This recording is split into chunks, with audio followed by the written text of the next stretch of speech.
Noticentro 1, CMI. Buenas noches, bienvenidos a las noticias. Los siguientes son los tres hechos más importantes de hoy en Colombia.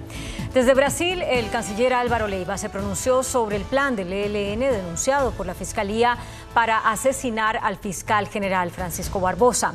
El canciller aseguró que hay que averiguar muy a fondo y advirtió que si es verdad sería una bomba para el proceso de paz con el ELN. Vamos a hablar más de esta noticia en nuestra emisión nacional a las 9 de la noche.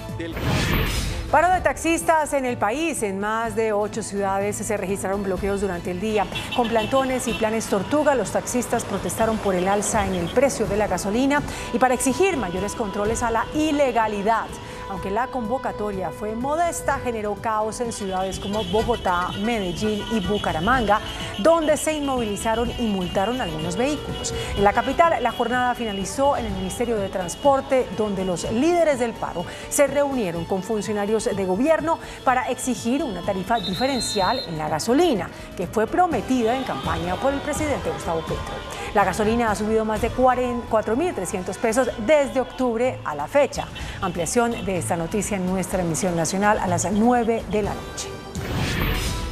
La Organización Mundial de la Salud lanzó una alerta por la aparición de una nueva cepa de COVID que podría convertirse en dominante en el planeta. Se trata de la variante EG5, que ha disparado exponencialmente los casos de contagio en el mundo. Se confirmó que esta variante está en Colombia. Vamos a hablar más de esta noticia en nuestra emisión nacional a las 9 de la noche. Las siguientes son las noticias más importantes del mundo hoy. Devastadores incendios en Hawái amenazan a miles y destruyen gran parte de la isla de Maui. La situación es apocalíptica, dicen las autoridades y confirman que las personas se están lanzando al mar para salvarse de las llamas. Informes señalan que la cocaína hallada en la Casa Blanca pertenece a un familiar del presidente Biden. Tragedia en el mar. Mueren 40 migrantes en naufragio frente a las costas de Italia. Frustran complot para asesinar al presidente de Ucrania. Hombre de Florida gana el premio gordo de la lotería. Más de $1.500 millones. Con Claudia Palacios y Margarita Ortega. Un escenario apocalíptico viven en Hawái, donde incendios forestales han obligado a miles de personas a evacuar e incluso algunas a saltar al mar. Hasta el momento hay reporte de 6 personas fallecidas. La isla de Maui, situada en el estado de Hawái, está sufriendo una de sus peores tragedias de los últimos tiempos. Los incendios forestales que se han originado a lo largo de esta semana se han vuelto incontrolables y apocalípticos, en gran medida debido a las fuertes rachas de viento ocasionadas por el huracán Dora. El fuego forzó evacuaciones y causó cortes de energía en varias zonas del archipiélago. La situación es particularmente alarmante en Maui, donde los incendios fuera de control provocaron tales niveles de pánico en la gente que algunos se lanzaron al océano para escapar de las llamas. E incluso por el fuego se cayó la línea del 911 para reportar emergencias. I'm a resident of Lahaina for about 18 years, and we just had the worst disaster I've ever seen. All Lahaina is burnt to a crisp, and it's like an apocalypse. La Guardia Costera informó que había rescatado con éxito a 12 personas de las aguas frente a Lahaina y que estaba enviando otras embarcaciones a Maui, pero lamentablemente el número de muertes se acerca a la decena. I'm sad to report that just before coming on this, it was confirmed we've had 6 fatalities that we were able to confirm, and we are still in a search and rescue mode, and so I don't know what will happen to that number. Debido a las ráfagas de viento, los helicópteros no pudieron arrojar agua sobre los incendios desde el cielo, ni medir el tamaño de las llamas con mayor precisión, y los bomberos se encontraron con caminos bloqueados por árboles caídos y líneas eléctricas mientras trabajaban en los incendios del interior. El fuego ha cortado el servicio de celular y ha atrapado a los residentes y turistas en la isla, que alberga unas 117.000 personas. Una revista estadounidense reveló que el propietario de la cocaína hallada en la Casa Blanca hace unos días es de un familiar del presidente Joe Biden. La familia Biden está otra vez envuelta en la polémica. Tras la noticia del encuentro del pasado 2 de julio de un paquete sospechoso en el ala oeste de la Casa Blanca, que resultó ser cocaína, se conocieron detalles del dueño de la droga. Inicialmente, se creyó que la sustancia podía ser peligrosa y se ordenó una evacuación, pues normalmente los servicios de seguridad tratan como posibles ataques químicos o bacteriológicos cualquier sustancia en polvo sospechosa recibida por correo en edificios oficiales. El hallazgo provocó una oleada de especulaciones en los medios de comunicación estadounidenses sobre quién podría haber dejado la droga, pero varias personalidades, sobre todo en la derecha del país, apuntaron con el dedo al hijo del presidente, Hunter Biden, con un pasado empañado por el alcoholismo y la adicción a las drogas. La revista Soldier of Fortune revivió hoy la noticia y aseguró que la droga pertenecía a un integrante de la órbita de la familia Biden. Las 3 fuentes de seguridad que consultó la revista en anonimato aseguran que la droga no pertenecía a Hunter Biden como especularon algunos. Las fuentes aseguran que tanto el servicio encargado de la seguridad como el presidente Biden tienen conocimiento sobre quién era el dueño del paquete de cocaína encontrado. Última hora, Noticentro 1, CMI. Atención, hace algunos instantes se confirmó que fue asesinado el candidato a la presidencia de Ecuador, Fernando Villavicencio.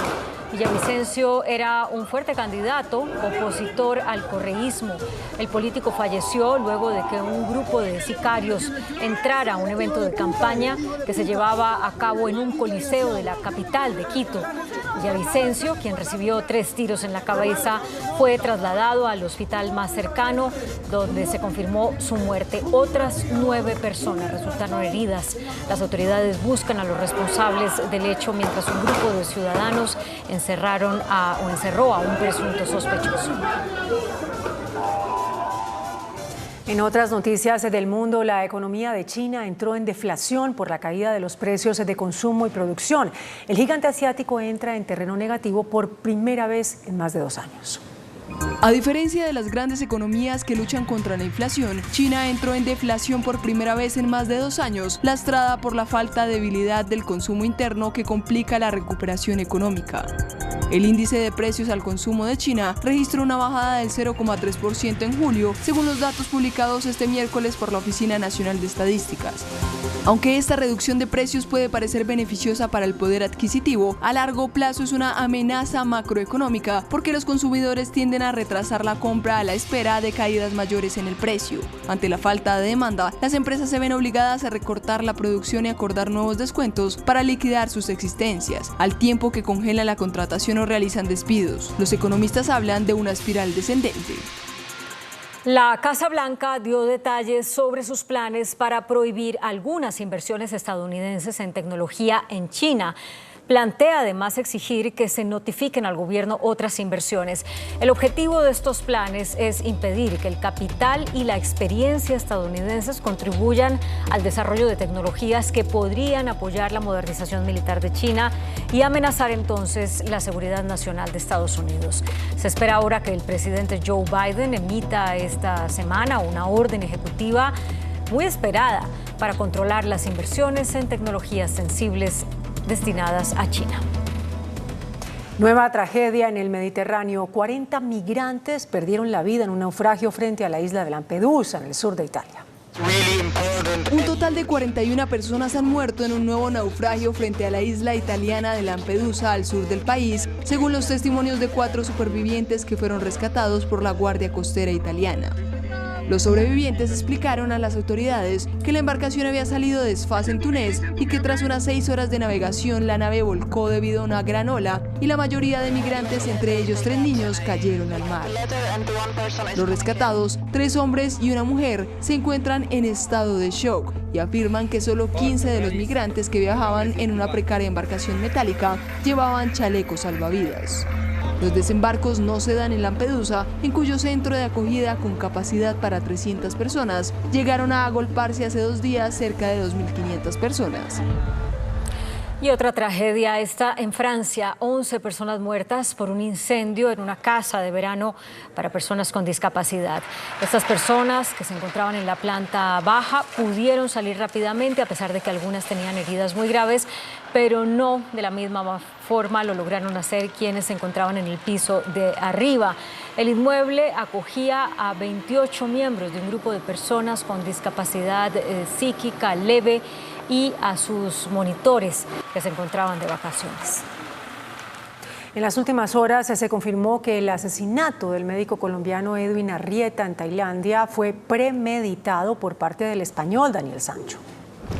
Mientras sigue transcurriendo las horas, se sigue develando información sobre el escabroso asesinato del chef español Daniel Sancho, quien confesó que acabó con la vida de Edwin Arrieta. Y eso es así. La policía de Tailandia pidió procesar al chef por asesinato premeditado. Asimismo, informaron que han encontrado 7 de las 15 partes del cuerpo.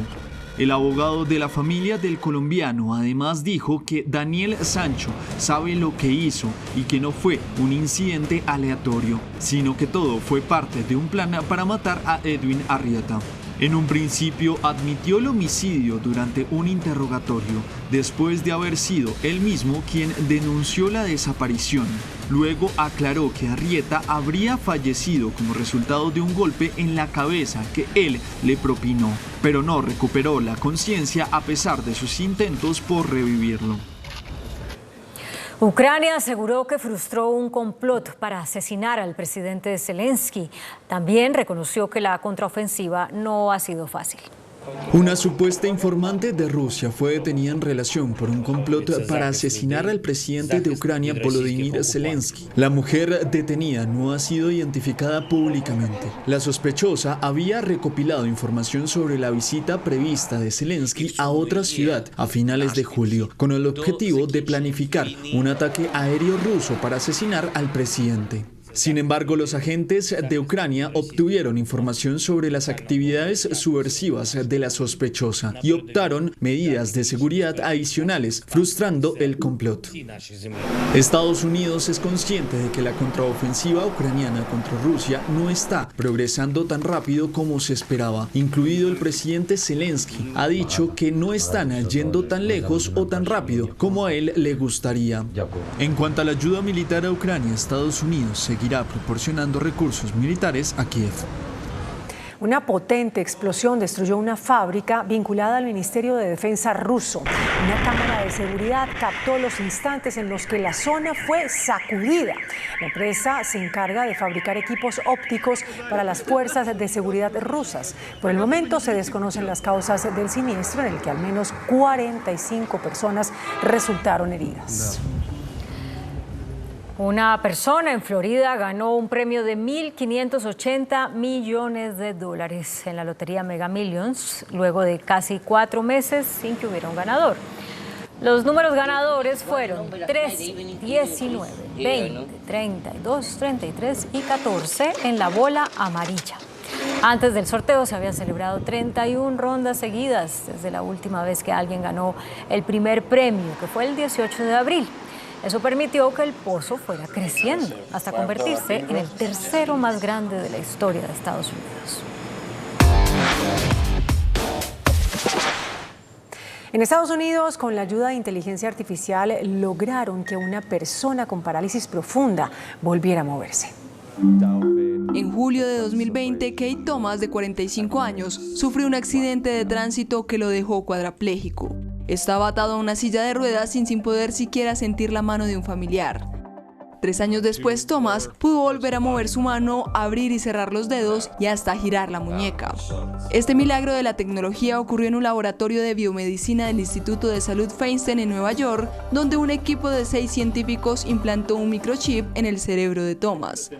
Se trata de un dispositivo tecnológico desarrollado con algoritmos de inteligencia artificial que están reconectando el cerebro del paciente con la columna vertebral y el resto del cuerpo.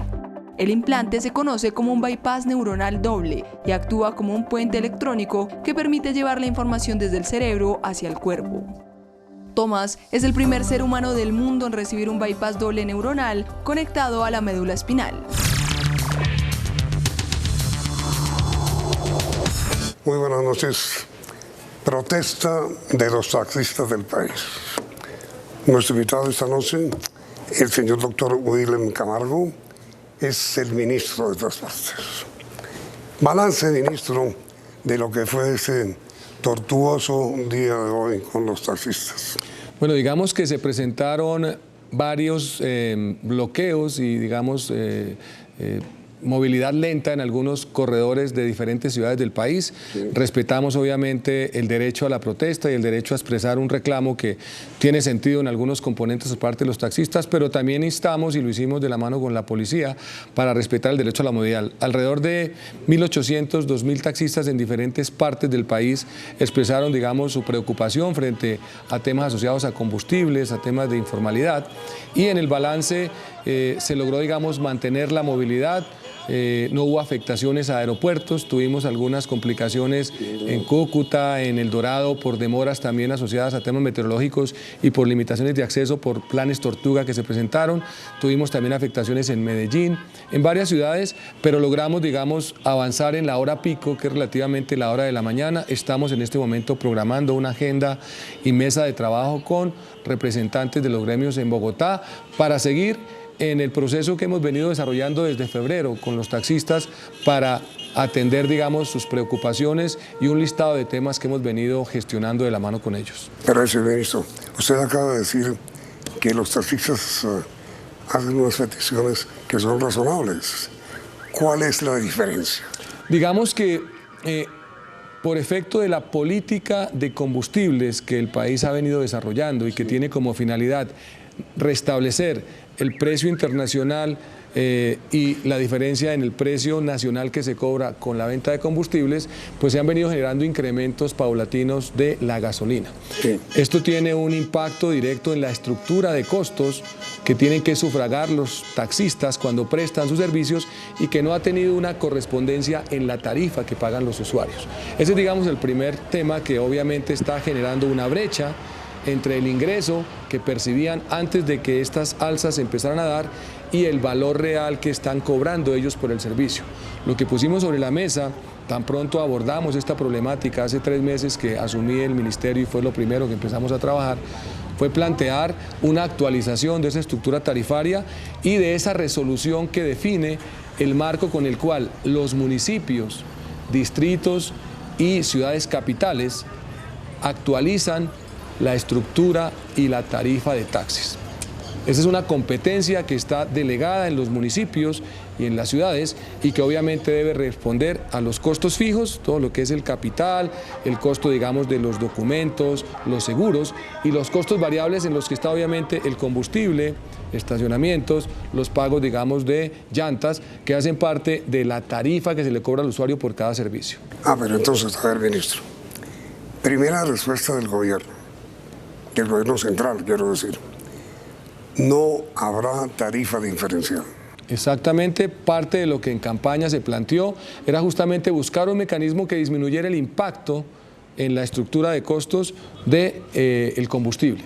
Pero no teníamos en ese momento la evidencia completa del déficit del Fondo de Estabilización de Precios del Combustible. Cuando entramos, 37 billones. Actualmente es de 37 billones, pero cuando entramos al gobierno estaba al orden de 52, 55 billones, y en la medida que el costo internacional que está asociado al valor de la tasa de cambio, la venta en dólares, aumenta, pues esa brecha es mucho mayor.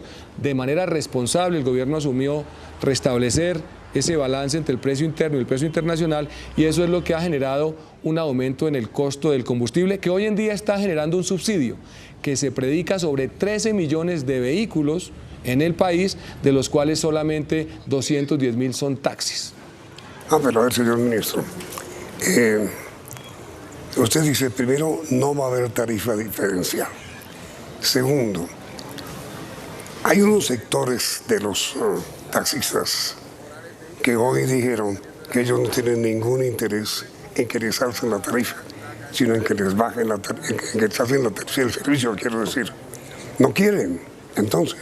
Ahí, ¿cuál es, digamos, el planteamiento que hemos nosotros puesto sobre la mesa? La resolución establece unas reglas de juego para que cada municipio haga la actualización tarifaria. No el ministerio. no el ministerio. Sin embargo, no renunciamos a que el ministerio pueda establecerlo a través de por lo menos la actualización del IPC. ¿Sí? Es decir, que cada año o cada 6 meses se puede hacer la actualización para que esa brecha entre lo que cobra el taxista por el servicio y lo que paga el usuario sea la correcta y no estemos disfrazando costos, porque eso realmente es un costo artificial cuando le asociamos, por ejemplo, subsidios como el de la gasolina. Eso tiene una finalidad noble, y es que en función de la realidad de cada territorio, de cada municipio, cada distrito, pues se define el momento en el que el marco tarifario se actualiza. Ciudades como Cali han planteado que para ellos no pareciera ser necesario, pero eso tiene un correlato, y es que el costo de esa diferencia tiene que asumirlo alguien. Y si no se asume, lo termina pagando el conductor. No, pero en este caso es el usuario. Claro, es quien debe pagarlo. En la medida que no se asocie directamente ese valor y se cargue en la estructura tarifaria actualizada, pues lo va a tener que sufragar el conductor o el propietario de sus propios ingresos. Pero entonces, señor ministro, concretamente, no queda claro si los taxistas quieren o no autorización de alza de tarifa, porque lo que ellos quieren es que le rebajen los costos del servicio. Eso no se puede hacer. Eso no se puede hacer porque no podemos trabajar con costos artificiales. Un servicio vale lo que cuesta su producción.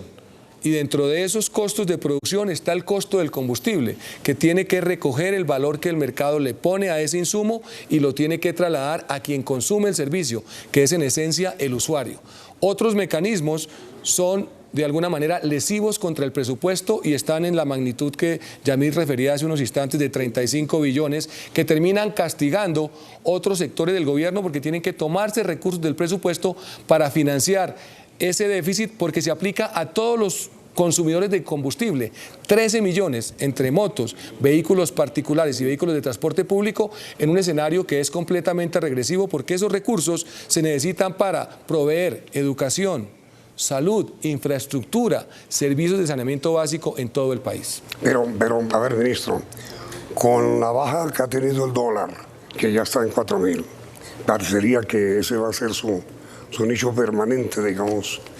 También se ha favorecido el ingreso, no el ingreso, sino se ha favorecido el precio de los combustibles. Sí, claramente, porque el precio internacional también está bajando. Claro. Es decir, que es saludable para la economía en general que la tasa de cambio mejore, que estemos por debajo de 4.000, 3.500, porque eso disminuye el déficit. La venta internacional le traduce una menor diferencia entre el precio interno y el precio internacional, que es lo que buscamos balancear. La estimación de Hacienda está en alrededor de 6-8 meses para poder balancear esos dos costos. 6-8 meses más. Exactamente. De alzas mensuales. Sí, esa es la estimación que tiene inicialmente, y lo que estamos sugiriendo a los taxistas y estamos instando a las autoridades territoriales, a alcaldes de municipios y de distritos, es que hagan la actualización de tarifas. Que la hagan ya. Exactamente. Actualización quiere decir, señor ministro, que suban el valor del servicio de taxi, porque están subsidiando indirectamente a unos usuarios que tienen que pagar el valor del servicio. Pero entonces, a ver, ministro, el gobierno central, usted, sí acepta que haya un aumento en el servicio de transporte de taxis. ¿Ustedes lo aceptan? Sí, porque en la práctica es un servicio que tiene que cubrir sus costos y que para el usuario tiene otras alternativas. Quien utiliza taxi puede perfectamente utilizar transporte público u otras modalidades, y lo que no debería pasar, que es lo que hemos hecho hacia atrás, es subsidiarle ese consumo, además de subsidiar el consumo de camionetas, de vehículos particulares, entre otros. Sí, es que, a ver, digamos que hay una confusión en el sentido de que los taxistas simultáneamente no quieren alza de tarifas, no quieren. Simultáneamente quieren que les bajen el valor de la gasolina. No se puede hacer ni lo uno ni lo otro. Exactamente, lo que estamos planteando es la resolución permite que cada entidad territorial, en acuerdo con sus prestadores de servicio, determine el alza tarifaria de ese valor de tarifa de taxi o eventualmente mantenerla congelada. pero entregamos herramientas para que cada municipio, cada distrito especial haga la actualización y tenga, por ejemplo, la utilización de tarifas dinámicas, reconocer costos que hoy en día no se reconocen en esa estructura y que además es importante señalar, ya algunos taxistas las están utilizando, muchos de ellos están asociados a plataformas que tienen tarifas dinámicas y tienen unas estructuras de costos diferentes. Entonces, ministro, a la entidad que le corresponde aumentar la tarifa para satisfacer la petición, aun cuando esa no es la petición es que baje el costo de la gasolina. Pero la alcaldesa de Bogotá puede perfectamente hoy autorizar un alza de tarifas. Perfectamente, ella tiene, digamos, la potestad para reconocer el valor de ese servicio y subir lo que impactó. El ministerio a eso no se opone. No, es más, nosotros estamos motivando para que como mínimo se actualice el IPC, es decir, ¿cuándo fue la última resolución de actualización de tarifas? Y traigámosla a precios de hoy para que ese valor se reconozca en el pago del servicio al taxista. Pero el asunto, señor ministro, y usted bien lo sabe, es que los taxistas no quieren que les suban la tarifa. Sí, es un poco, digámoslo, un contrasentido, porque es como suponer que un servicio va a ser subsidiado por quien lo está prestando. No, un servicio tiene unos costos claros que tienen que trasladarse a quien consume el servicio. Lo demás tiene que cubrirlo alguien, y lo que está pasando hoy en día es que ese alguien somos todos los colombianos. 35 billones del presupuesto nacional están destinándose a pagar cada galón de combustible que compran los vehículos en el país. En este momento las negociaciones están reanudadas. Esas conversaciones, señor ministro, se adelantan fundamentalmente con un grupo encabezado pues por usted, delegado a veces en el viceministro. ¿De ahí debe salir un acuerdo?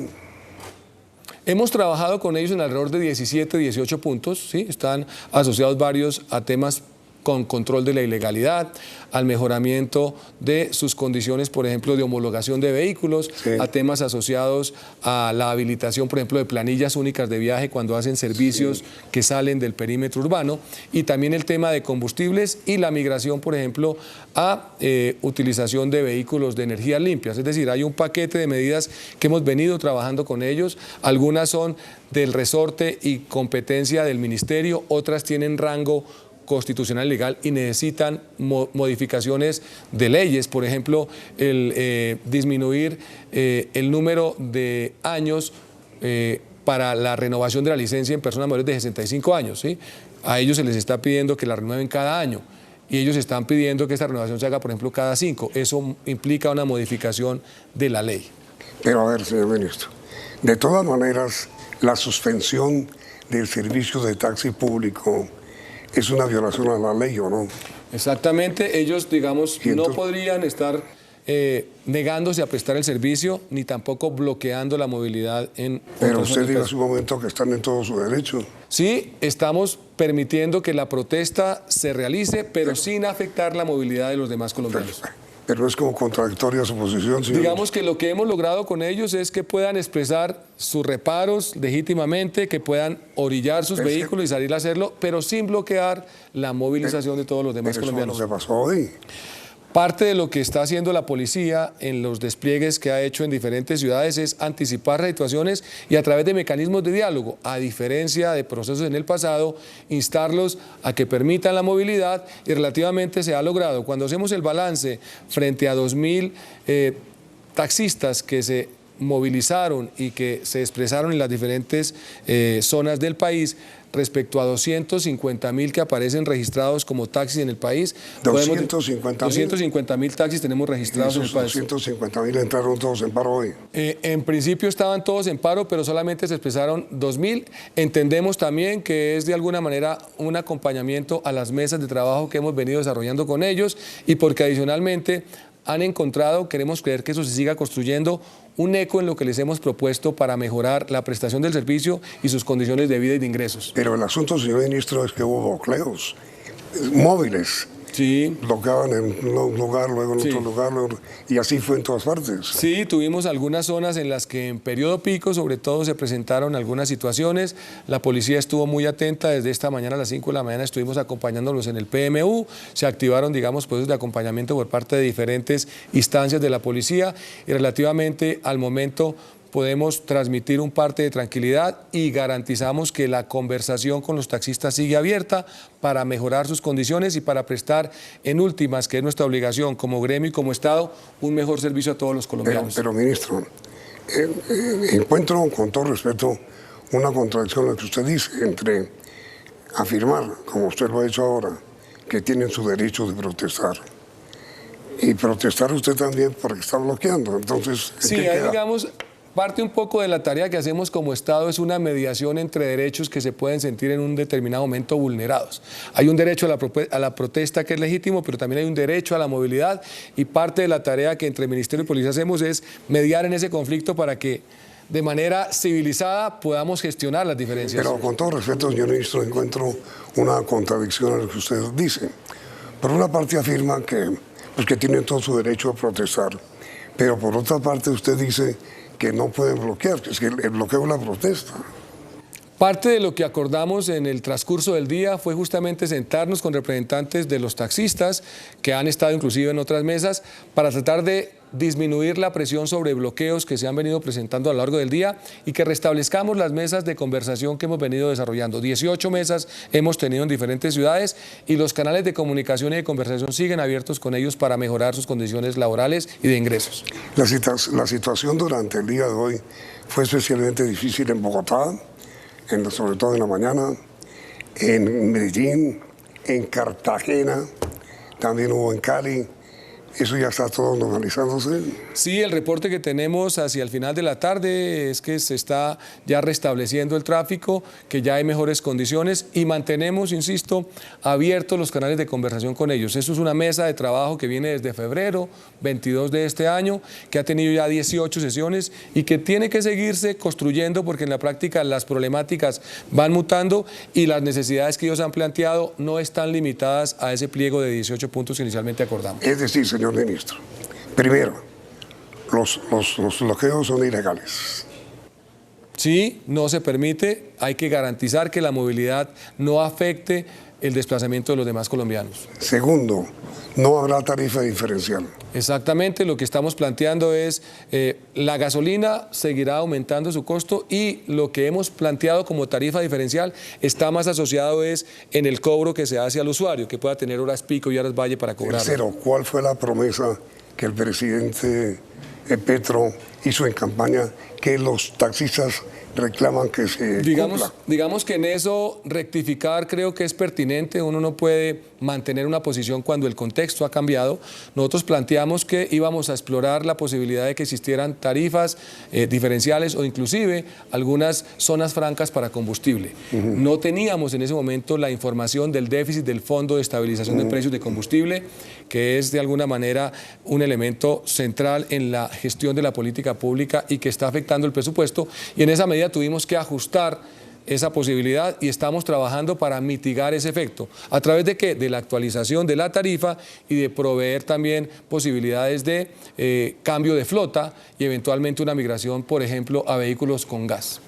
Dicho de otra manera, señor ministro, el reajuste mensual del precio de la gasolina continuará hasta cuando haya un punto de equilibrio y se salve el fondo de estabilización. Así es, eso tiene la finalidad de que esos recursos se asocien efectivamente a prestar servicios y bienes en otros sectores y no en el sector transporte, porque estamos concentrando un subsidio en poblaciones que tienen capacidad de pago y en un servicio que tiene que recoger los costos del combustible cuando se cobra la tarifa.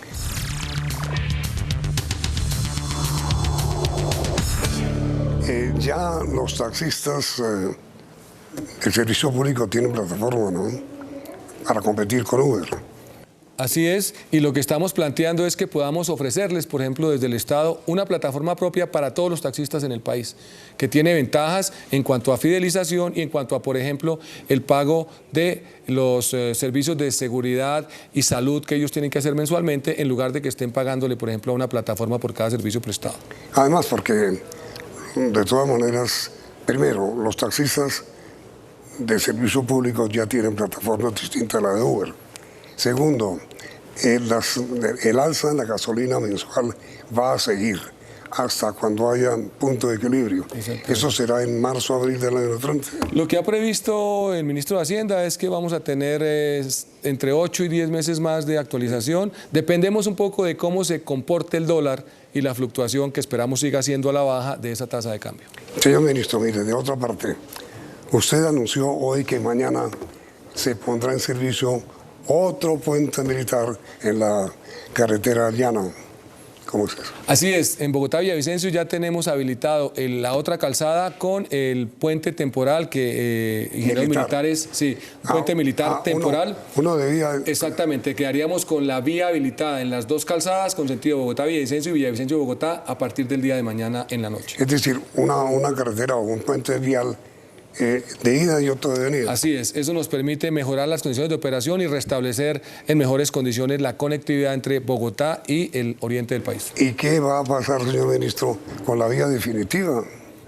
Eso es parte de la discusión que estamos llevando a cabo con el concesionario para revisar el tema del puente, el túnel 13, perdón. Estamos también trabajando con el vías. Sí.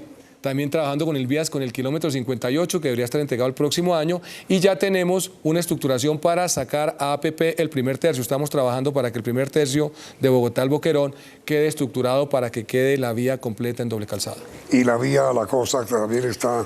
La vía, lo que es Ruta del Sol, seguimos trabajando para restablecer condiciones en el tramo, sobre todo a cargo del Invías, sí. Pero los tramos concesionados ya están en mejores condiciones y tratamos de honrar lo que en julio propusimos en Yamit Escucha también. Pero se va a ir restableciendo paulatinamente y además ahí tendremos una ampliación de capacidad.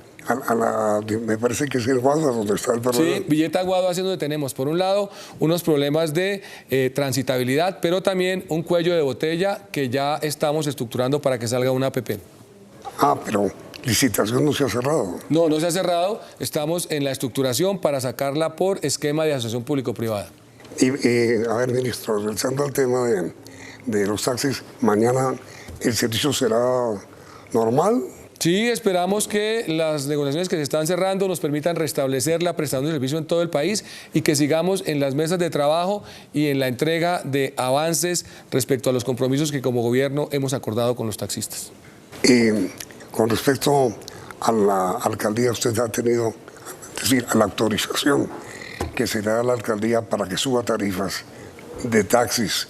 ¿Usted ha hablado con la alcaldesa? Nosotros hemos planteado ya una resolución que hemos puesto en conocimiento de autoridades tanto de distritales como municipales y tenemos 30 a 45 días para cerrar esa conversación, para subir, digamos, la resolución definitiva y que empiecen las autoridades locales a desarrollar la tarea que les compete por competencia. Sí, es decir, señor ministro, el gobierno no se opone a las tarifas. No, porque es reconocer el costo real del servicio en la tarifa que se cobra al usuario. A lo que se opone es a que bajen el precio de la gasolina. Exacto, no lo podemos hacer porque eso en principio es regresivo y adicionalmente riñe completamente con lo que es transición hacia energías limpias y el portafolio de vehículos limpios que queremos promover en el país. Es decir, mensaje suyo para la ciudadanía que utiliza habitualmente taxis o que los necesita.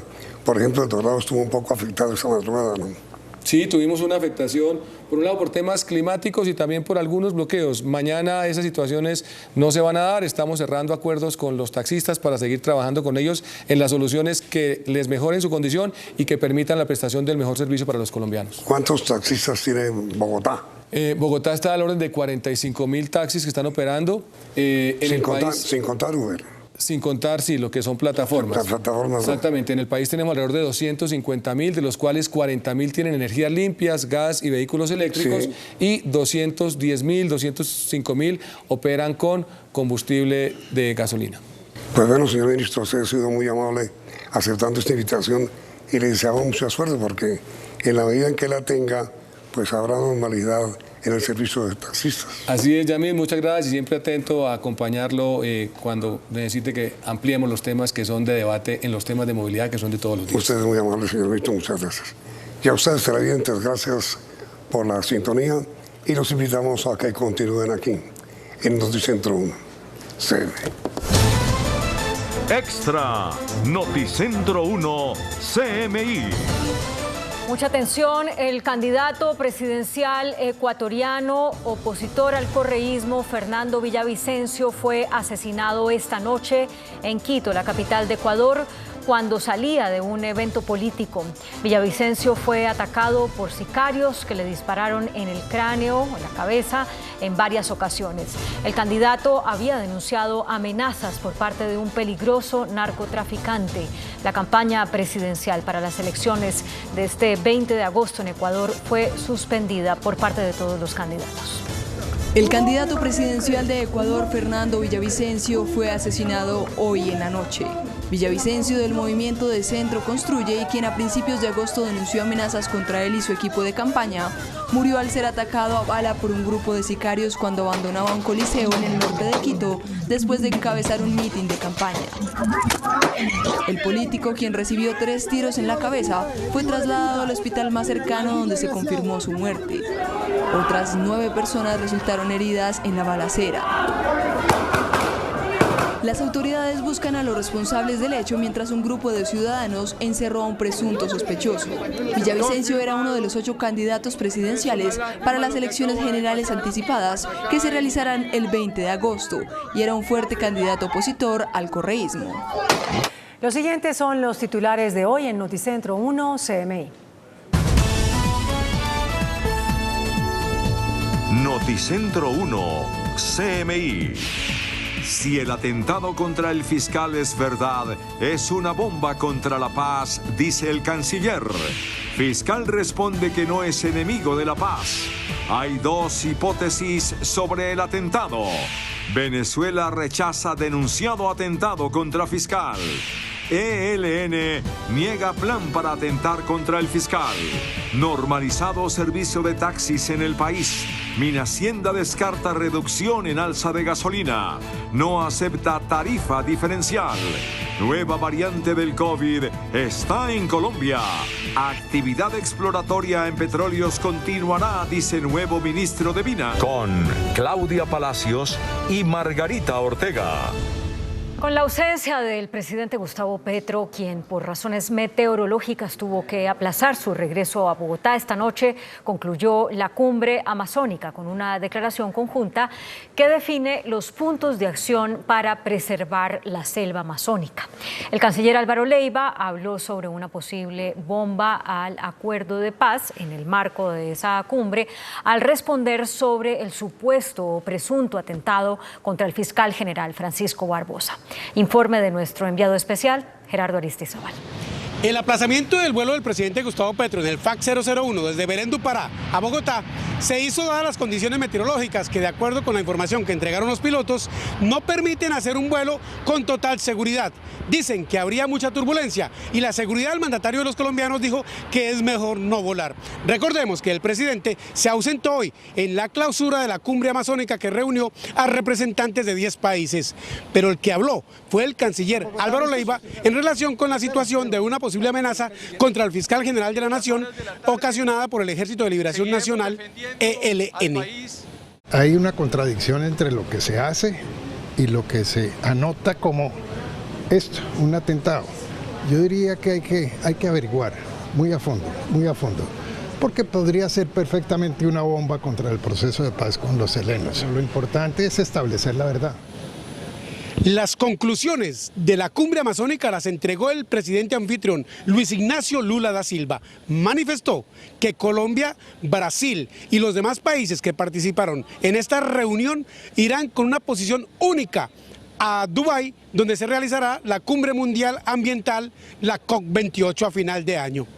Nos dirigimos a la COP28 con el objetivo de decirle al mundo rico que si efectivamente quieren preservar lo que queda de bosques, de selva, tienen que invertir recursos no solo para cuidar a los bosques, sino también a la gente que allí vive.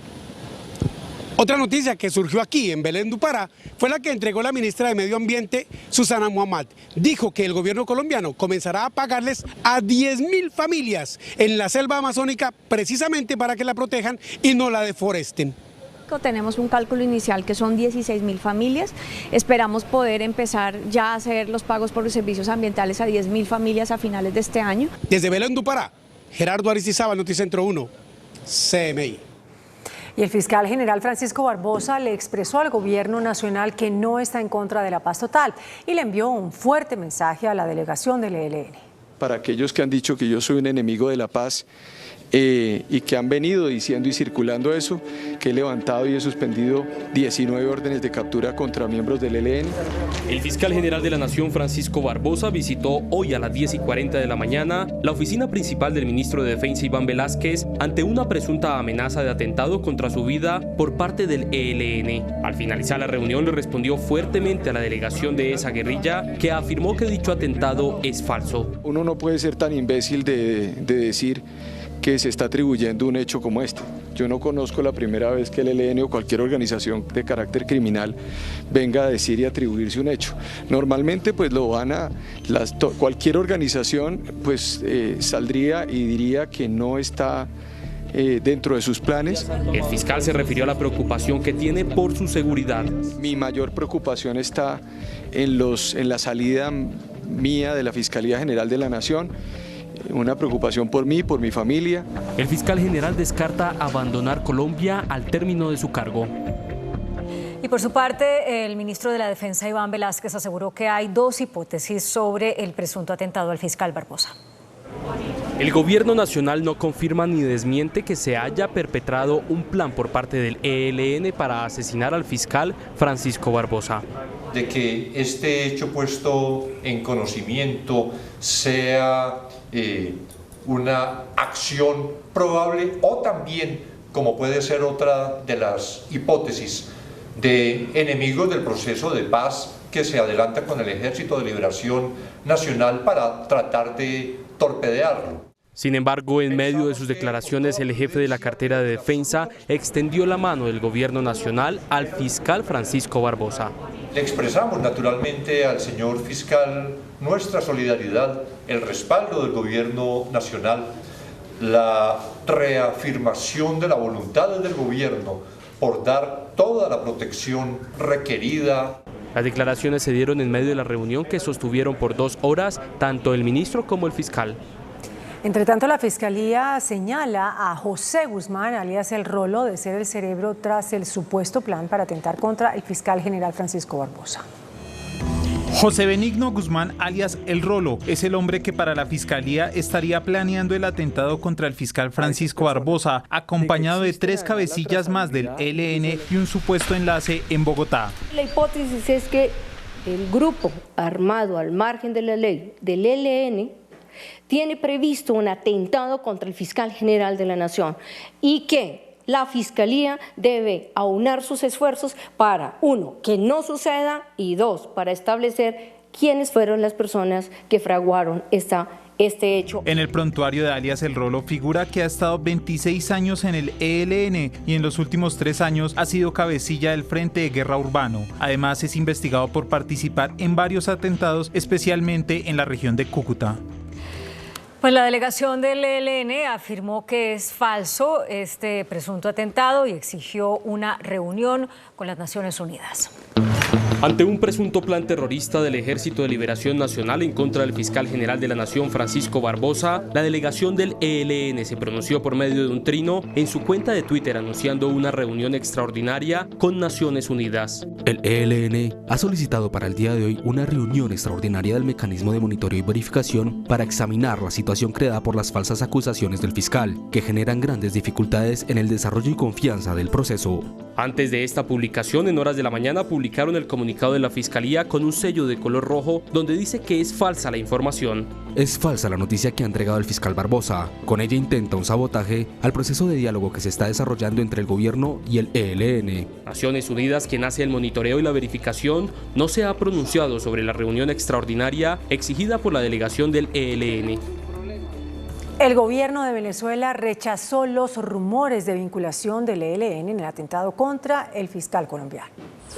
En respuesta a las denuncias sobre un supuesto plan del ELN para atacar al fiscal general de Colombia, Francisco Barbosa, el gobierno de Venezuela explicó en un comunicado que rechaza la serie de rumores que con dudosa intención son esparcidos en Colombia y que intentan construir una matriz de opinión del uso de nuestro territorio con fines de generar inestabilidad y acciones terroristas. Además, exhortan al gobierno colombiano, a los países y organizaciones garantes y acompañantes al proceso de paz a continuar respaldando los compromisos adquiridos en función del plan de paz total y echar por tierra cualquier intento de sabotearlo. Además, critican la intención de sugerir que se usa su territorio para lo que llamaron inverosímiles planes. Y la Corte Suprema de Justicia le envió un mensaje de respaldo al fiscal general de la Nación, Francisco Barbosa, por el presunto plan atribuido al ELN para atentar en su contra. Abro comillas, la Corte Suprema de Justicia rechaza cualquier posible manifestación de la violencia dirigida a la Administración de Justicia. Se solidariza con el fiscal general de la Nación, Francisco Barbosa Delgado, y su familia ante las informaciones sobre un presunto atentado contra su vida, cierro comillas. La oficina del Alto Comisionado para la Paz también se pronunció. Por medio de un comunicado, Danilo Rueda, Alto Comisionado para la Paz, rechazó el supuesto plan para asesinar al fiscal general. Pidieron desde la oficina del comisionado que se dé una pronta reunión para aclarar la situación. Y luego de 10 horas de reunión entre alcaldes de las principales ciudades y el gobierno nacional, se anunció una nueva estrategia para combatir la inseguridad en todo el país. En Bogotá se reunieron los alcaldes de las principales ciudades exigiéndole seguridad al gobierno nacional. Estuvieron presentes los ministros del Interior, de Justicia y de Defensa. Como medida se anunció una drástica reforma al IMPEC por una crisis carcelaria que no cede y que deja a muchos en las calles que siguen delinquiendo. El IMPEC tiene 14.000 funcionarios en la actualidad. Pensamos que para progresivamente ir asumiendo esa función necesitaríamos ampliar la nómina hasta 18, 19.000 funcionarios en el IMPEC. Maravilla, música para mis oídos. No lo considero la decisión ideal, pero si eso es lo que hay, pues bueno. La necesidad de aumento del pie de fuerza con un déficit de 50.000 hombres en la policía, la necesidad de implementar de manera urgente e inmediata un plan de desarme contundente. Desde la cartera de Defensa se hizo un compromiso de sacar lo más pronto posible a los policías que están en oficinas a las calles. Policías que están en funciones administrativas dentro de la institución deben pasar a prestar los servicios propios para los que fueron además preparados. La alcaldesa reveló que se anunció un plan de desarme en todas las ciudades.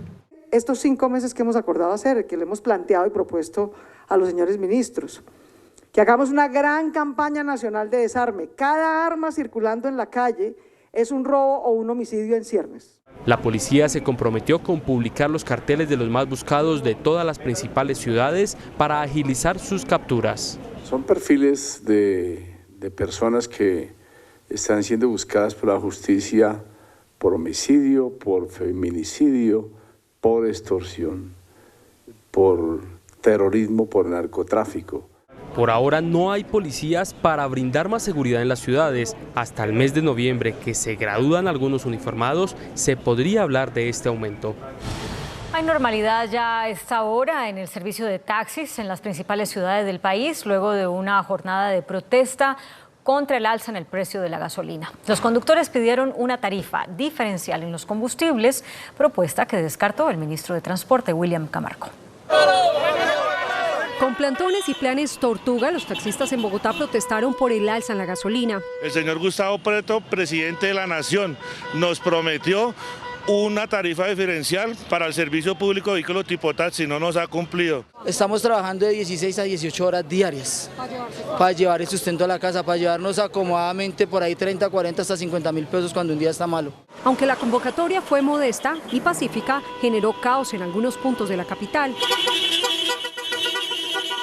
Durante la mañana hubo congestión en la NQS con calle Sexta y con 80 y sobre la autopista norte con calle 100. Hemos tenido problema también con algunos compañeros que les han movilizado los vehículos, les han llevado los taxis a los patios. Aquí estamos solo taxistas, sin líderes, luchando por nuestros derechos. La movilización finalizó en el Ministerio de Transporte, donde los líderes se reunieron con funcionarios del gobierno. solicitarle al presidente Petro lo que él le prometió en campaña. En campaña se habló de un tema de tarifa diferencial para el cobro de combustibles, algo que en su momento no tenía claro porque la información no era lo suficientemente ilustrativa. La gasolina ha subido más de 4.300 pesos desde el mes de octubre. En enero el galón estaba en 10.167 pesos, subió 400 pesos y luego 250. En marzo 360, 400 en abril y de mayo a agosto 600 pesos hasta llegar a 13.564 pesos por galón. Una jornada de traumatismo vivieron varias ciudades del país por el paro de taxistas. Con 13 puntos de concentración inició el paro de taxistas en Medellín y el Valle de Aburrá. Según las autoridades, durante la jornada se reportó la captura de 2 conductores, 18 vehículos como taxis, particulares y camiones fueron vandalizados y el acceso a 3 túneles que conectan a la ciudad estuvieron bloqueados de manera intermitente. Este miércoles se presentaron varios bloqueos en las principales calles de Neiva, organizados por el gremio de taxistas de la ciudad, que se sumaron al paro nacional convocado ante el aumento del precio de la gasolina. En Cali se habían establecido 10 puntos de bloqueo y 7 puntos satélites. Sin embargo, tan solo tuvo lugar un plan Tortuga en el norte de la ciudad y 40 manifestantes del gremio de taxistas llegaron con sus vehículos a las afueras del centro administrativo municipal para exigir a las autoridades locales y al gobierno nacional el cumplimiento de sus derechos. Más de 6.000 taxistas que prestan su servicio en Bucaramanga, Florida Blanca, Girón y Piedecuesta se sumaron a la protesta nacional con plantones en las entradas y salidas de estas poblaciones. En la vía Girón-Aeropuerto trataron de cerrar el paso quemando algunas llantas. La jornada de protesta de la Mancha Amarilla causó graves traumatismos en la movilidad. Por fortuna finalizó pacíficamente. En Manizales los taxistas salieron en plan Tortuga por las principales calles de la ciudad dentro del paro nacional, con el que buscan que el gobierno los escuche. El ministro de Hacienda, Ricardo Bonilla, descartó reducciones o una tarifa diferencial en la gasolina para el gremio de taxistas. De esta manera, el gobierno ratifica que no es factible una tarifa diferencial ni subsidios para el gremio de taxistas, ya que no es viable fiscalmente. No es viable, no podemos subsidiar. Los taxistas tienen otras modalidades y otras posibilidades, ellos trabajan con plataformas, están peleando contra las plataformas internacionales, pero yo los he visto trabajando con plataformas locales y la plataforma ajusta el precio. Por el contrario, el funcionario señaló que ya se evaluó un aumento para el diésel por parte del equipo técnico del gobierno y en la medida que baje la inflación se tomarán determinaciones de incrementos para este combustible. Tan pronto terminemos de cerrar la brecha de gasolina, comenzamos a ver qué hacemos con el diésel. Eso da espera a diciembre o enero. El pronunciamiento fue hecho en la Comisión Cuarta del Senado de la República. La Organización Mundial de la Salud lanzó una alerta por la aparición de una nueva variante de COVID, la EG.5, que dispara los contagios en el planeta y que ya llegó a Colombia. La Organización Mundial de la Salud informó que agregó un nombre más a su lista de variantes de interés del coronavirus. Se trata de la EG5, que ha empezado a circular con más frecuencia en las últimas semanas. WHO is currently tracking several variants, including EG.5, for which we are publishing a risk evaluation today. The risk remains of a more dangerous variant emerging that could cause a sudden increase in cases and deaths. Según la organización, hay un aumento constante en la prevalencia de esta variante. Hasta el 7 de agosto de 2023 se han compartido más de 7.000 secuencias de 51 países y entre ellos ya se encuentra presente Colombia. Sin embargo, la OMS continúa evaluando el riesgo de COVID-19 para el público mundial como alto. El virus sigue circulando en todos los países, sigue matando y sigue cambiando. La nueva variante del virus del COVID-19, la EG5, circula en Colombia desde junio. Eso fue lo que dijo el Instituto Nacional de Salud. Y agregó que aunque en Estados Unidos hay alerta por la presencia de esta nueva variante de Omicron, en Colombia no se registra un aumento de casos ni una afectación mayor. Explicó el Instituto Nacional de Salud que en el país predominan los casos de Omicron, pero de nuevo, que no hay alerta por una mayor circulación.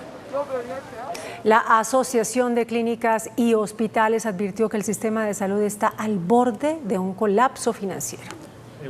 En esta carta dirigida al ministro de Salud, la Asociación Colombiana de Hospitales y Clínicas califica como un problema crónico y creciente las deudas de las EPS y el Estado, que se ubican en 14 billones de pesos. El 73% de esa deuda corresponde a las EPS. Los prestadores de servicios solicitan la ampliación del giro o pago directo. En la reglamentación y en el aumentar al máximo la capacidad de ese giro directo, que lleguemos al máximo, al 90, al 92%, en el régimen contributivo y en el régimen subsidiado, para que haya más liquidez dentro del sistema. Giraldo también pide al gobierno revisar el manejo de los presupuestos máximos.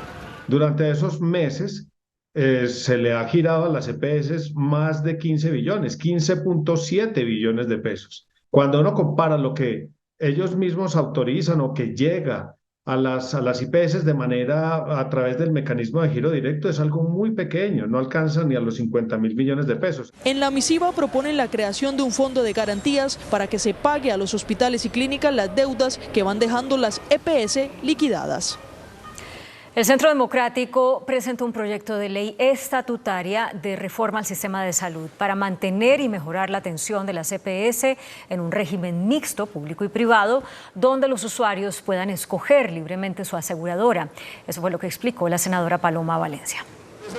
La propuesta del Centro Democrático para mejorar el sistema de salud tiene, entre otros, estos pilares: un sistema mixto de entidades públicas y privadas, libertad de elección de las entidades encargadas del aseguramiento, una unidad por capitación UPC diferencial, siendo más alta para los pacientes enfermos, un piso mínimo de salarios para los trabajadores de la salud y llevar la salud a zonas rurales y marginadas. Mantenemos los elementos fundacionales del sistema, que es el pago por las EPS públicas, privadas o mixtas, y el derecho del colombiano a elegir. Y queremos mejorar los salarios de los médicos, enfermeras y especialistas y hacer una UPC, es decir, lo que se paga por cada colombiano de manera diferenciada, para que pagando más por los ciudadanos enfermos, las EPS quieran atenderlos y quieran tenerlos afiliados. La propuesta se basa en un enfoque centrado en el paciente, la sostenibilidad financiera y la mejora en la atención médica, explicó también la senadora Paloma Valencia.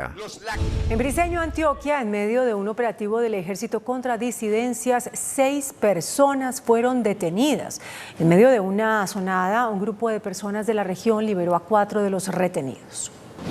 Así fue la operación en el corregimiento Guaymarán, en la vereda El Hoyo de Briceño, Antioquia, contra las disidencias de los frentes 18 y 36 de las FARC. Información de inteligencia le permitió a las tropas del ejército la captura de 6 presuntos delincuentes, pero una vez cumplieron el objetivo, pasó algo inesperado. Cuando ingresamos, somos recibidos por fuego por la parte alta de la posición donde nos encontrábamos. El general Óscar Murillo, comandante de la 7ª División del Ejército, denunció que cerca de 100 personas usaron menores como escudo para evitar las capturas. El alto oficial confirmó que las tropas se retiraron del lugar y dijo que los videos de cada detalle de esta operación fueron entregados a la justicia. La Procuraduría General de la Nación abrió una indagación en contra de funcionarios de la policía por hacer presuntas labores de inteligencia a Laura Ojeda, pareja del exdiputado Nicolás Petro. Advierte la Procuraduría que algunos integrantes, por determinar de la Dirección de Inteligencia de la Policía, habrían perfilado a Laura Ojeda, es decir, le habrían hecho seguimientos para obtener información privada de su relación con Nicolás Petro. A un proceso penal. Según la entidad, los uniformados también habrían hackeado las cuentas de redes sociales de la señora Ojeda en provecho de la señora Daisuris del Carmen Vázquez, con violación de datos personales y demás irregularidades que se puedan configurar. Daisuris, recordemos, fue la mejor amiga de Ojeda y fue pareja de Nicolás Petro. La Procuraduría ya pidió explicaciones a la Dijín y citó a Daisuris y a Ojeda para que entreguen sus explicaciones. El Consejo de Estado remitió a la Corte Constitucional la acción de tutela que presentó el excontralor general Carlos Hernán Rodríguez, con la que pretende regresar a su cargo. Si la Corte Constitucional selecciona el expediente remitido, podría emitir un pronunciamiento de fondo sobre la anulación de la elección del Contralor General por las irregularidades que sucedieron en el Congreso en su proceso de elección. La Sala de Instrucción de la Corte Suprema de Justicia acusó al senador del partido de la U, John Moisés Besaile, por presuntamente falsificar una resolución que propició una contratación irregular. Según la Corte, Besaile, siendo secretario del Interior en la Gobernación de Córdoba, firmó una resolución con la que se alteró el año de constitución de una ONG que fue utilizada para la obtención de recursos de regalías dentro de un entramado de corrupción. En zona rural del municipio de Tubará fue asesinado Jorge Collazos Agames, padre de alias Castor, cabecilla de la banda criminal Los Costeños, recluido en la cárcel La Dorada. A una finca ubicada en el corregimiento Guaymaral, en zona rural de esa población, llegaron hombres armados y dispararon contra quienes allí habitaban. Junto al padre de alias Castor falleció un trabajador del lugar. En 2019, el papá de Castor, tras ser capturado, estuvo en audiencias preliminares. Fue judicializado, pero posteriormente quedó en libertad. Y la Contraloría de Bogotá reveló un millonario detrimento en el contrato para el manejo de los cementerios distritales. Más de 3.400 millones de pesos se perdieron en el polémico contrato para el manejo de los cementerios en Bogotá. La Contraloría tasó el detrimento patrimonial en la millonaria concesión que se adjudicó en el 2021 con prácticas corruptas. Noticentro 1 CMI conoció el listado de los posibles responsables fiscales y a quienes se les dictaría medidas cautelares. Luz Amanda Camacho, exdirectora de la Unidad de Servicios Públicos. Carlos Arturo Quintana, subdirector técnico de Asuntos Legales. Hermes Forero, subdirector técnico de Asuntos Legales. Ingrid Lisbeth Ramírez, subdirectora de Servicios Funerarios. Y Liliana Mercado, contratista y representante legal del consorcio Jardines de Luz y Paz. El organismo de control además hace duras advertencias sobre el actual manejo de los recursos en los cementerios. A la fecha, el concesionario continúa recaudando directamente de los usuarios los pagos por la prestación de los servicios. Lo hace en efectivo o a cuentas privadas, poniendo no solo en riesgo el patrimonio público, sino la prestación del servicio. Además, denuncia que el contratista ha venido haciendo retiros de cuentas privadas sin retornar los recursos. Atención, hace pocos minutos murió el presunto autor del crimen contra el candidato presidencial de Ecuador, Fernando Villavicencio, asesinado más temprano, solo unas horas más temprano, en medio de un acto político. El Consejo de Ministros de Ecuador se reúne a esta hora para adoptar medidas especiales de seguridad. Minutos después de que se produjera el asesinato del candidato presidencial de Ecuador, Fernando Villavicencio, la comunidad logró capturar a uno de los posibles homicidas. Sin embargo, se conoció de manera extraoficial que el hombre murió al interior de una sede de la Fiscalía después del cruce de balas. Por su parte, el presidente de la Nación, Guillermo Lasso, condenó el ataque y se reunió con el Gabinete de Seguridad en el Palacio Carondelet. El mandatario afirmó que el crimen organizado ha llegado muy lejos, pero les va a caer todo el peso de la ley porque es un crimen que no quedará impune. Villavicencio, del movimiento de Centro Construye, al que la mayoría de las encuestas situaban en cuarta o quinta posición, entre los 8 contrincantes que se disputarán la sucesión de Guillermo Lasso el próximo 20 de agosto, denunció amenazas contra él y su equipo de campaña. El ministro de Minas, Andrés Camacho, envió un parte de tranquilidad al sector petrolero. Dijo que se debe desarrollar la actividad exploratoria del país y que la transición se hará con la industria del petróleo. La noticia económica del día. El ministro de Minas y Energía recalcó la urgencia de implementar medidas que permitan incorporar nuevas reservas. Nuestra tarea es incorporar reservas con lo que tenemos y mantener la actividad exploratoria pasa por allí porque la transición energética implica tener los recursos, las reservas necesarias para el periodo de transición. Las declaraciones del nuevo ministro se dieron al finalizar un debate en la Comisión Quinta de la Cámara. El jefe de la cartera de Minas y Energía envió un mensaje de tranquilidad a la industria del petróleo. Aprovecho los medios de comunicación y esta pregunta para enviarle un mensaje a la industria del petróleo, que es una industria que tiene más de 100 años en el país. La transición es con la industria y la transición es para que con el petróleo, con el gas, hagamos el tránsito a las energías renovables. Pues en eso estamos trabajando, estamos a disposición y la transición es de toda la sociedad. El nuevo ministro no cerró la puerta a desarrollar nuevos contratos de petróleo, pero anunció la búsqueda de nuevos energéticos. La discusión de la transición es mucho más rica que contratos sí, contratos no. Tenemos que desarrollar la actividad exploratoria del país, incluso la actividad exploratoria en clave de energía. el país tiene que empezar a buscar otros energéticos, hidrógeno, tenemos que buscar y desarrollar geotermia, así que la riqueza que tiene el país se va a poner en disposición de la transición. El ministro Camacho descartó que se vaya a importar gas desde Venezuela. El superintendente de Sociedades, Billy Escobar, reportó un crecimiento en los ingresos de las empresas al cierre de 2022. El informe de la Superintendencia de Sociedades reportó un crecimiento en los ingresos operacionales de las 9.000 empresas más grandes del país. Para el cierre de 2022 se alcanzaron 508 billones de pesos para un crecimiento del 27%. En cuanto a la ganancia, se llegó a una cifra de 36 billones de pesos, lo que significó un aumento de 28,5%. Para la entidad, las cifras representan la buena dinámica de la economía el año pasado. Ha reaccionado muy bien la economía del país, el empresariado del país, a esta situación producto de la pandemia y las otras problemáticas sociales que se presentaron con posterioridad y que por supuesto son consecuencias de la pandemia. Del total de las 9.000 empresas, 957 sociedades registraron pérdidas de al menos 7,8 billones de pesos. Sin embargo, gran parte del empresariado logró aumentar su patrimonio y sus activos en sectores como comercio, servicios y manufacturas. Podamos hacer un análisis previo, concomitante y posterior de la salud de las empresas del país. Para este año se esperan cifras positivas pese a la desaceleración. El Gobierno Nacional reveló la cifra de ataques perpetrados a conductores en las vías del país y quienes los protagonizan. En diálogo con Noticentro 1 CMI, el ministro de Transporte, William Camargo, se refirió a la crisis que se está presentando en algunas carreteras del país por algunos sujetos que atacan a conductores para robarlos. A la fecha, 62 eventos que se han identificado de vandalismo y piratería, de los cuales hay 15 ya esclarecidos. Se han detenido alrededor de 10 personas, alrededor de 19 procesos en flagrancia. Entregó detalles de quiénes son las personas que están atacando, especialmente a camioneros. Por un lado, hay migrantes que tienen de alguna manera la utilización de los vehículos de carga, planchones para sus desplazamientos. También tenemos el tema de los hinchas. Así han quedado evidenciados los intentos de robos en algunas vías principales del país. ¿Va a tirar machete o qué? ¿Entonces qué, me van a tirar machete o qué? El sur del país, por ejemplo, tiene algunos problemas, Ruta del Sol, y sobre eso seguimos trabajando para trasladar, digamos, una sensación de mayor seguridad. Más de 30.000 hombres de la Policía de Tránsito y Transporte son desplegados en todas las vías nacionales.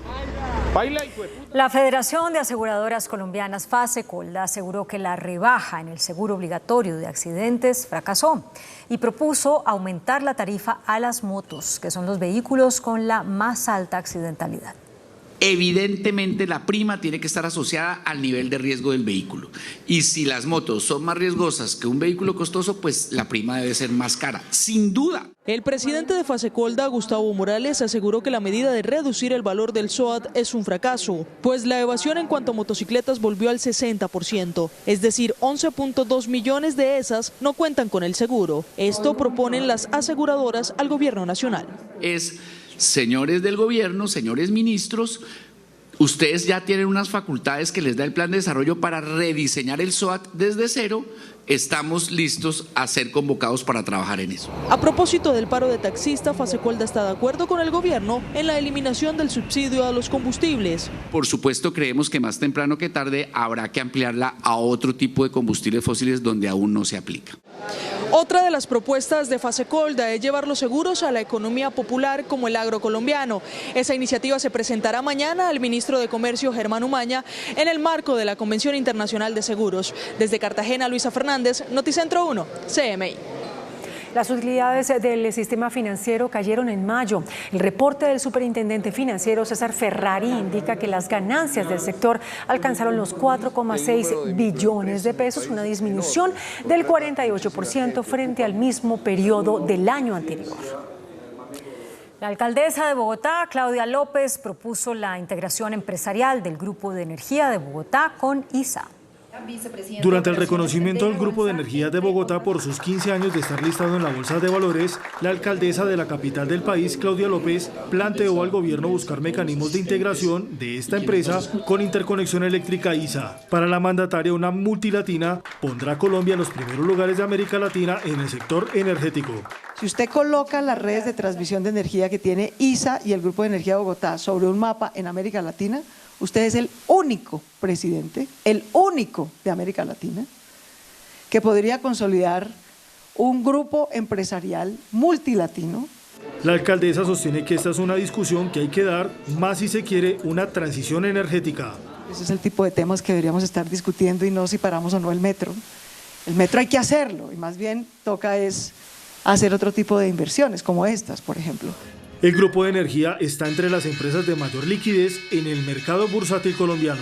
El presidente de la Bolsa de Valores de Colombia, Andrés Restrepo, confía en una reducción de las tasas de interés para la reactivación del mercado de capitales.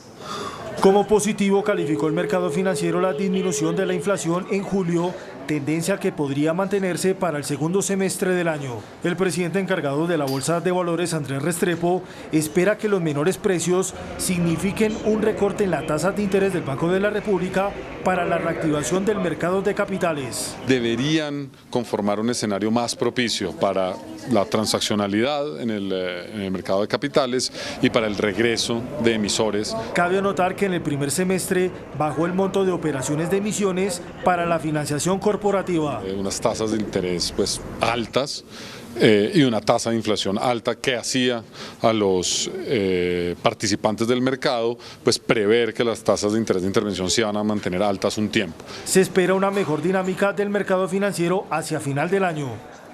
El índice de capitalización de la bolsa, que mide el comportamiento de las 25 principales acciones, cerró a la baja. El índice selectivo MSCI Colcap de la Bolsa de Valores de Colombia bajó 0,62% a 1.166 puntos. La acción del Grupo Suramericana fue la que más subió, con una valorización de 2,86% a 36.000 pesos. La acción de Ecopetrol fue la que más bajó, con una pérdida de 3,42% a 2.284 pesos. La acción más negociada de la jornada fue la de Preferencial Bancolombia, al movilizar más de 23.000 millones de pesos, con una variación negativa de 1,38% a 29.400 pesos. El dólar cerró a la baja. Indicadores económicos en Noticentro 1, CMI. La tasa representativa del mercado que regirá para mañana jueves será de 4.031 pesos con 65 centavos. Los profesionales del cambio compran la divisa en promedio en 3.920 pesos y la venden en 4.000 pesos. Un euro cuesta 4.478 pesos con 30 centavos. La libra de café en Nueva York se cotizó a $1.60. El azúcar se transó en 23,79 centavos de dólar la libra. El barril de petróleo WTI se cotizó en $84.21.